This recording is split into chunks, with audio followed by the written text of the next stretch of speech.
Okay, go ahead, Will. Where are we? I think we're at Great Grandpa's Wright. Okay, go ahead. Like I like be talking, like stuff like that. Like I like be talking to him. And go knock on Like the... you be talking to me and you going like that. Hello, hello. No, he's saying it. I just feel like walking and you go like this. Knock on his door.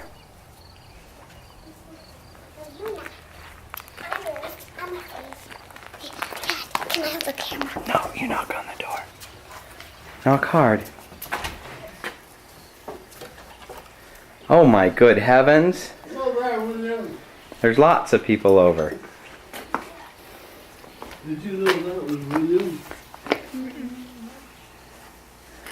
That's Samuel. No, I got a mixed up. That is William and Benjamin. Benjamin, I said Samuel. They wanted to come over and say hello to their great grandpa Wright. They kept asking, when are we going over? I said, well, as soon as we finish eating.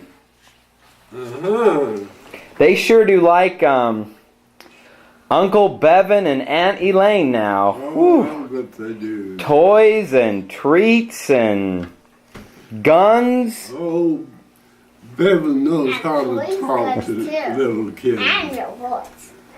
Yes, he does. Yeah. Boy, I love hearing good stories.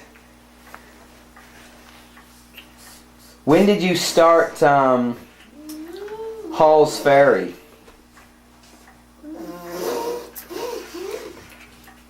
We were down there before the lake started up. We heard it was filling up, so we were down there. Oh, probably 1962, 61. The year I was born, 62. I bought this Ford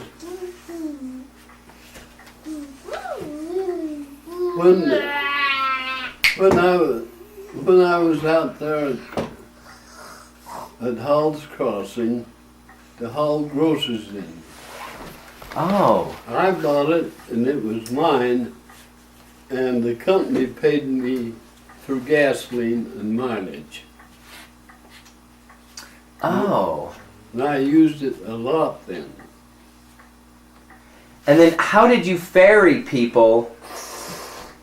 We had a ferry. I mean, is that a big flat boat that cars got on? It was set on pontoons. And then what pulled it? Well, and there's a railing around it. But we opened it up at one end, or both ends, so but we only planned on Jeeps.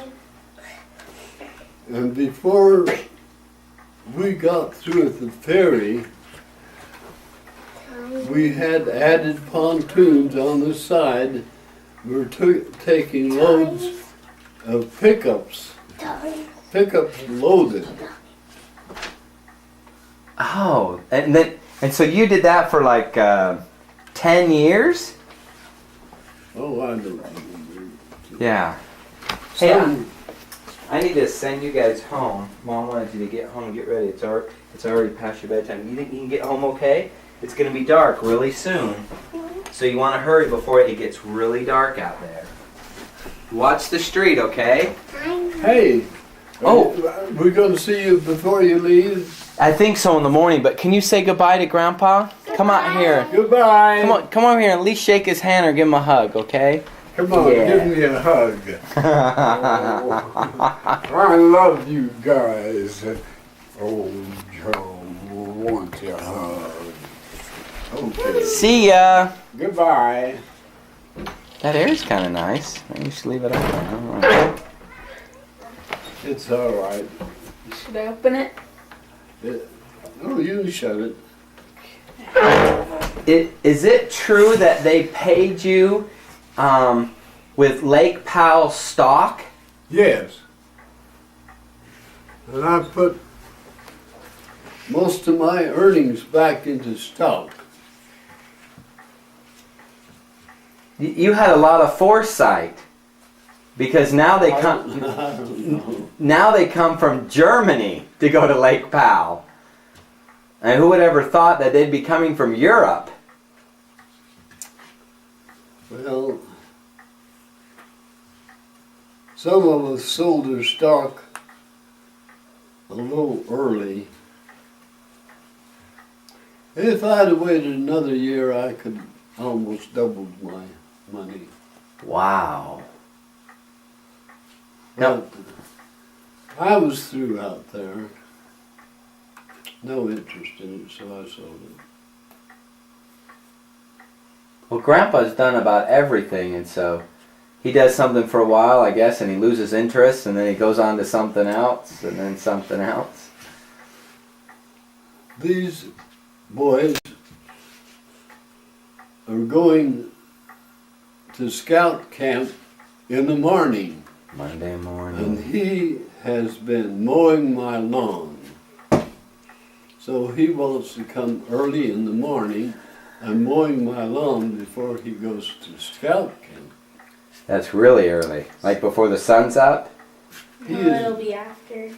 He is a very good, what do you call him? He's very particular about my lawn. Oh, really? He takes good care of it.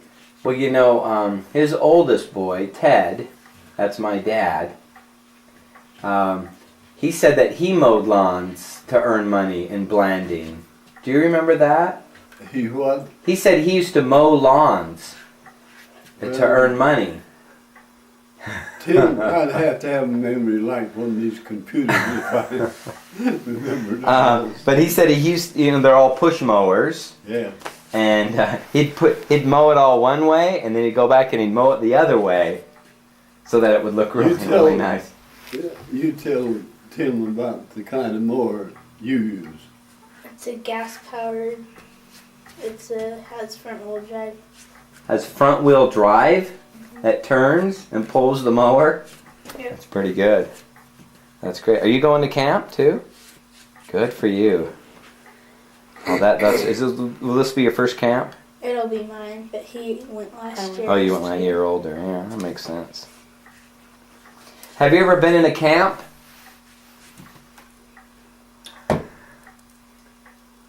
See, I grew up with all these stories that you worked out of a tent, and that you would cook food over a fire for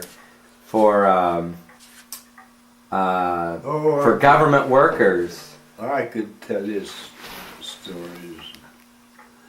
But at one time, I was the leader of the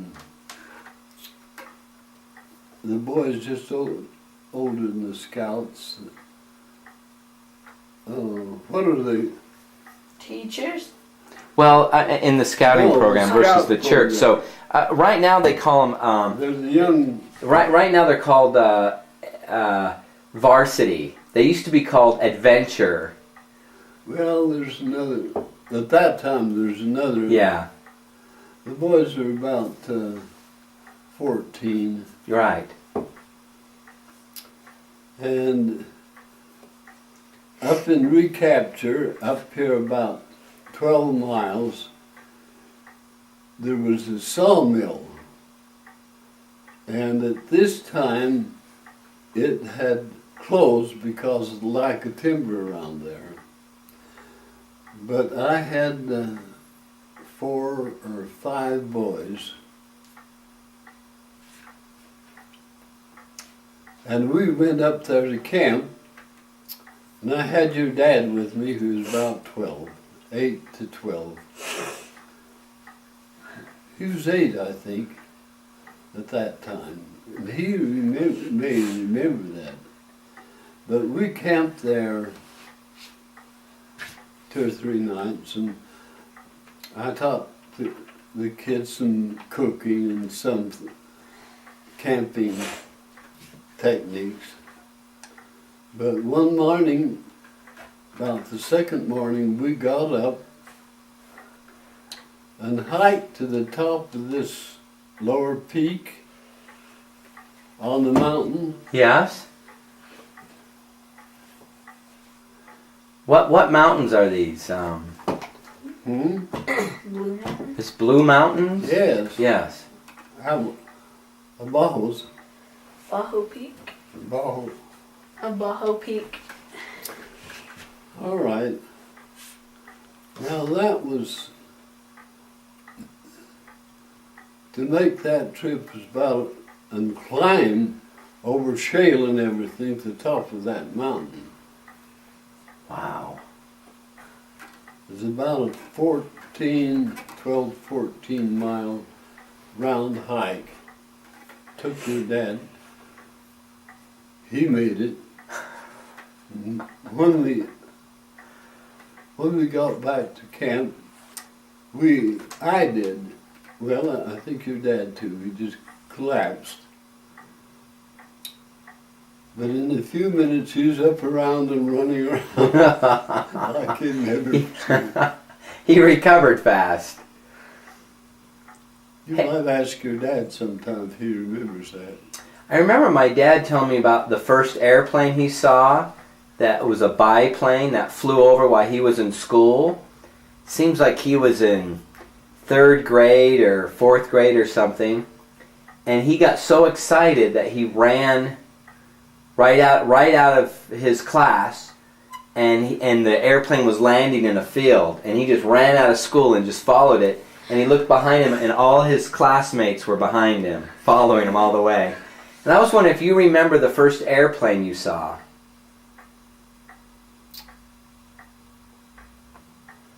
The first airplane I saw was when we were living in Tooele. That's where Ted was born, right? No, he was. It seems like he was born, he said, in an upstairs room in Tooele. It was about that time that he was born. And there was 2 or 3 planes that came in there barnstorming, offering rides, and I got a ride. You got a ride? Do you remember what it cost? Well, I think it's about $2. So- But I was only making about $3.75 a day. So you spent the month's grocery bill to have a chance to be up in an airplane. Wow. And then Lindbergh came to Salt Lake, and I wanted to go see him, and your dad prevented it. He was being born. That troublemaker. Wow, Lindbergh stopped in Salt Lake. Yeah. He was the greatest hero of his day. Yeah, He's still a hero. He is, yes. His name- There were hundreds of songs written about him. He was on the cover of every magazine, every newspaper for months and months. And then his little boy was kidnapped, and the whole nation held their breath for a month. The whole world. I mean, he was a world famous hero. One of the first world famous heroes. He was just as popular in England or France or, yeah. Do these boys know why? Do you know why? Lindbergh, Charles Lindbergh. He was the first man who ever flew non-stop across the Atlantic Ocean to Paris. And it took him about 33 hours. But it was such a breakthrough to think that man could go from one continent to another continent by himself, and to do it in a day and a half when you'd have to get on a boat, for like a month. to get mail across or anything, it was a very big world. And he suddenly turned a huge world into just a little community. We are all connected somehow. And French people weren't so different as Americans anymore. It just brought everybody together, and it just made you feel like, man can do anything if we can do this. And he just made everybody feel wonderful. And so that's amazing that you almost saw him. But my dad. But, he always loved aviation. And for his birthday 2 years ago, he wanted to go up in a glider. And so we went up to Heber, and they pulled him up in a glider, and they let him go. And, he had a pilot in front of him, and they glided all around and landed. Well, I went with him when they're living in San Diego. I went with him out there once. Oh. He didn't ride that time, but... And didn't he was going to try to build an airplane once. He told me he had ordered all the parts, and he got the piano wire from Salt Lake he needed, and he says he finally finished it, I think, and I think he got inside of it, and they pushed it off a little ledge, and I think he just did a little crash landing, and that was enough for him. Oh, that's just crazy. He said he sold popcorn at the theaters to make money, and they weren't selling popcorn then in the theaters, and he'd sell it and make pretty good money. Did you boys know that I once was a pilot? No. Nope. No, when? My first flight was in 1948. There was a man and his wife living in Cortez who were certified teachers. And we organized a club here, and there was probably 6 or 7 of us in the club, and so we hired these people to come over, bring an airplane, and give us flying lessons. And most of the time, just one of them would come and bring a plane and give us each a lesson, and then they would fly back to Cortez. And I had about 7 hours of instructions, and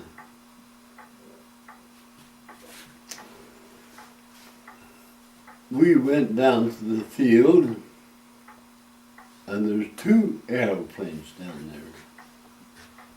The 2 instructors had each brought an airplane. Well, it didn't dawn on me why, but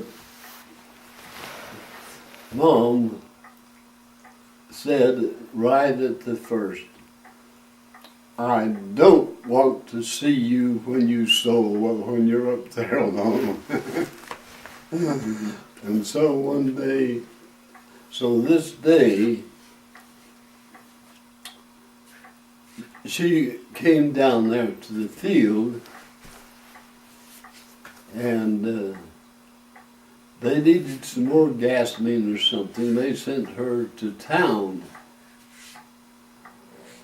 to get it, and when she came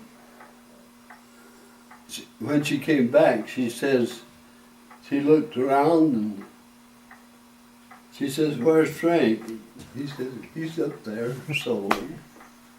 So how many hours did you have before you soloed? Just that 7, or? About 7. Because I needed about 20 to drive a car. I was flying an airplane at 7. Then the club finally bought an airplane. You bought one? Yeah. Wow. what they call a J3. I don't know what. Is it single wing? Yeah, but it was a tandem. One dual controls, one sitting in the front and one behind, and we had a joystick. We Wow. steered it. So did you really enjoy that feeling of flying? I really enjoyed it. I really enjoyed it. Wow, that must just feel totally free. To be that high and just move around. Mhm. Wow. Did you boys want something else? Does that tattoo come off? Yeah. Oh, better before scout camp, man. I I'm don't gonna strip mind you you down and being- tie you to a tree. I don't mind you being here. In fact, I like you to hear some of these stories. But if you have some other business with me, let's take care of it. And then, well, you can go whenever you want to. But you're sure welcome to stay here. Okay? Okay. Yeah, they probably have a lot to get ready. Okay. So you'll be over early in the morning. Bye. Bye. Goodbye. Have a good time. Hey, it's good to meet you guys. You're good kids. Bye. Did you know? They're good kids, aren't they? Yeah. Especially this Curtis. He is a worker. Boy, that work ethic is so important for a happy life. And the other boy, I would say, is almost the opposite. He Yeah. hates to work. Yeah, it's our culture teaches them that work is awful and there's no fun in it, and all the commercials and all the TV shows and the movies say that all the fun has nothing to do with work, and there's no fun in work, and it's hard. But a lot of them, they figure it out. I remember hearing when I was younger about the first time you heard radio, or I think it was Grandma saying the first time she heard radios because you built a radio. Is that right? When was that, and what kind of radio? Well, at this time, I was using vacuum tubes. But the first radio I heard was with a little piece of crystal, galena crystal, that's a lead, Yes. and we wound a coil of wire around oatmeal, one of these oatmeal packages. Uh-huh. It was quite small, but we'd use that, For an antenna. and in connection with some earphones series and that crystal. Yeah, the crystal would turn radio energy into sound energy. And if you had some good, into electrical energy. And then the earphones would turn the electrical energy into sound energy. Yeah. That's really ingenious. And what year do you think that was?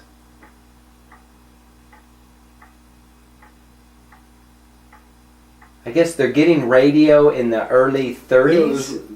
It was quite a few years before we were married. Oh. We were married in 25, and this must have been, I was about 16, I think. And you knew Grandma then? What? And you knew Grandma back then? When you were just Did 16? I know her then? No. Oh, okay. You're just talking about the first radio you've heard. Yes, Okay. it was the Galena, and Yes. we called them the cat whiskers Yes. that move around Right. down there. And I don't know what. I had the antenna hooked up to it somewhere, but I had a boyfriend who lived up here, and he was about the same age as I was. And we built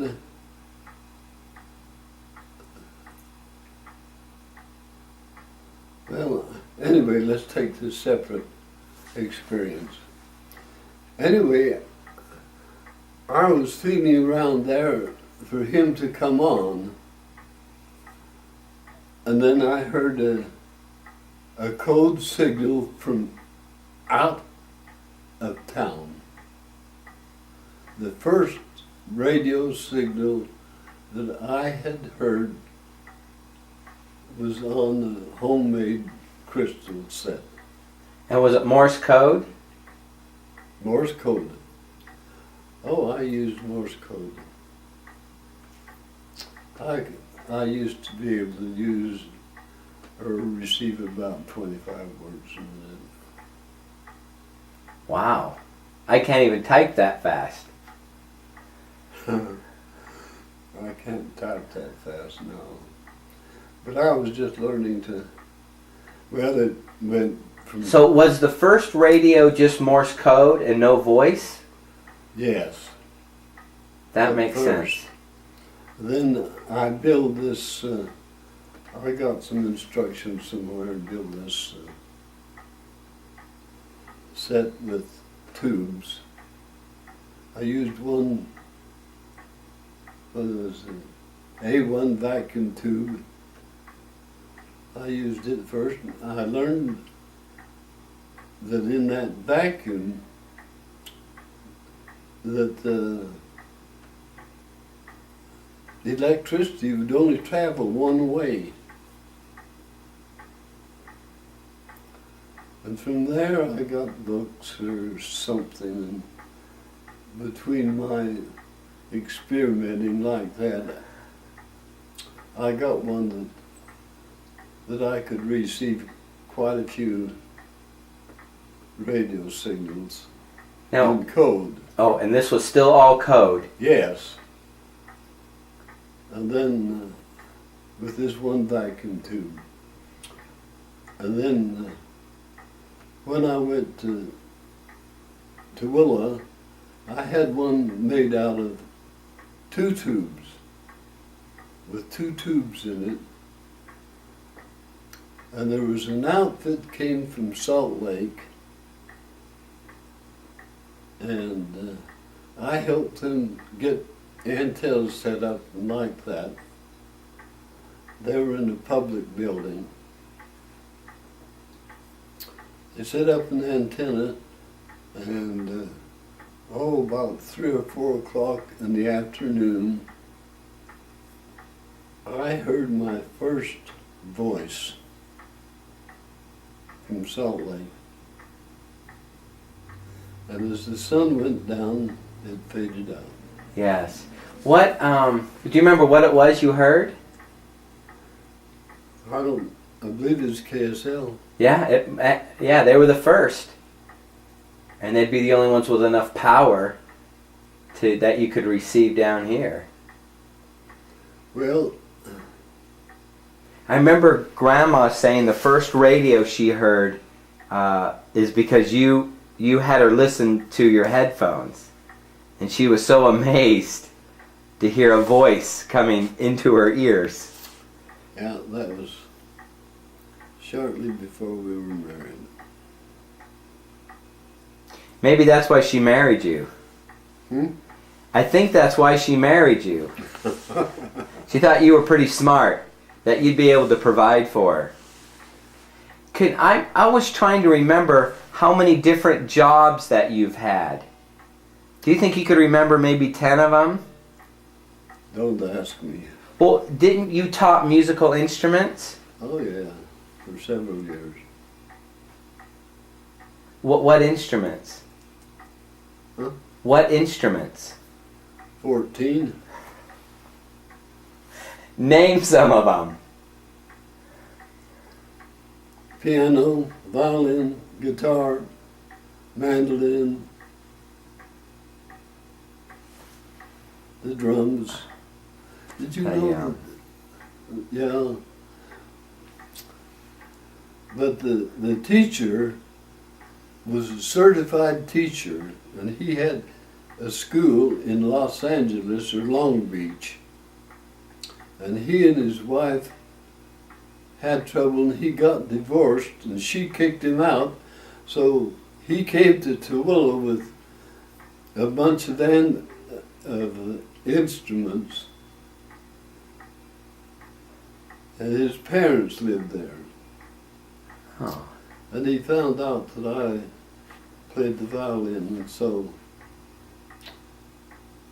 for a mandolin, one of these round bellied ones, he got room and board for a certain length of time. And I took teacher's course from him, and I graduated. Oh. But my major concern was fundamentals of music. If you learn that, it's like any other trade. You can't learn automobile mechanics without first learning how to be a mechanic without first learning all these fundamentals. It seems like you also had a mail route. What? Did you used to deliver mail? Oh yeah, that's another story. Where was that between? At first between Monticello and Bluff. And was that on a paved road? Paved road? You call 2 ruts in the road paved roads? They were just ruts in the road? It was kind of, you're following like a wagon trail? The wagons track was a little wider, I think, than the car tracks. Yeah. And so you go down the road and you jump from one track to another. Because when I was a little boy, I used to picture you driving through Monument Valley and just going right across the desert in a Model T. What car were you in? Model T? It was a Model T, which was Ford's second car. No, that was his first car, the Yeah. Model T. When we moved to Blanding, I was 12. And when I was 13, my dad had bought a Model T Ford, and we lived down here, just down here a couple of blocks anyway, in a home that had been built especially for us when we moved up from Arizona. And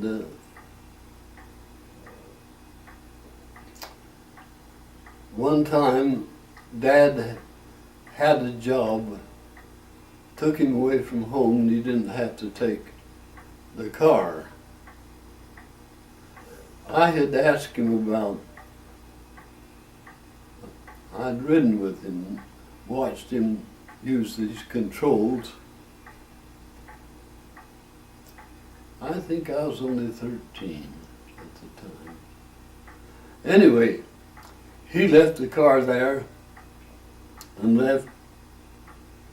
One day I went out, I thought, well, maybe I'm strong enough to crank the engine up. It started up. And so I sat there and listened to it. And I got in the car, and it had instead of a foot lever for gas, it had a lever on the side of the steering wheel, or on the steering column. Oh. And I pulled that down, and the engine responded, you know. Pretty soon I pressed on, there were 3 pedals in there. One was for forward, one was from backup, and one was for brakes. And then there was a lever on the side, you could throw it into gear. Do you remember how many Well, gears? you know, Do you remember how many gears? backward, forward, low gear forward, and high gear forward. Okay. 2. Yeah. Yeah. Well, anyway, first thing you know, I was moving back and forth just a little bit. Pretty soon I drove around the house.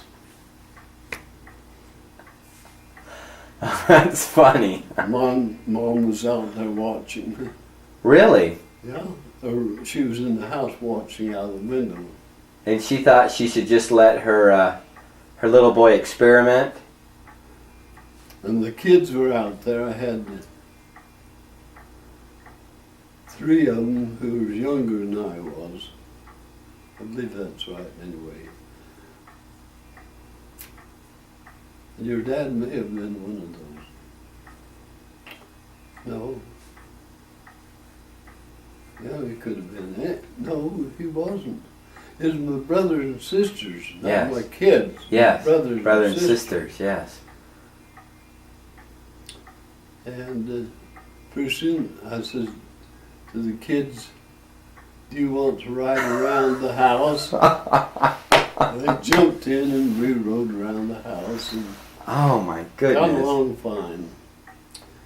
And then the road that went out to the fields was right to the side of us. We had to go up a little incline to get on the road. So I decided I'd go out to the farm. And this is in Blanding. That was when we lived down here. And so I went to go up the hill,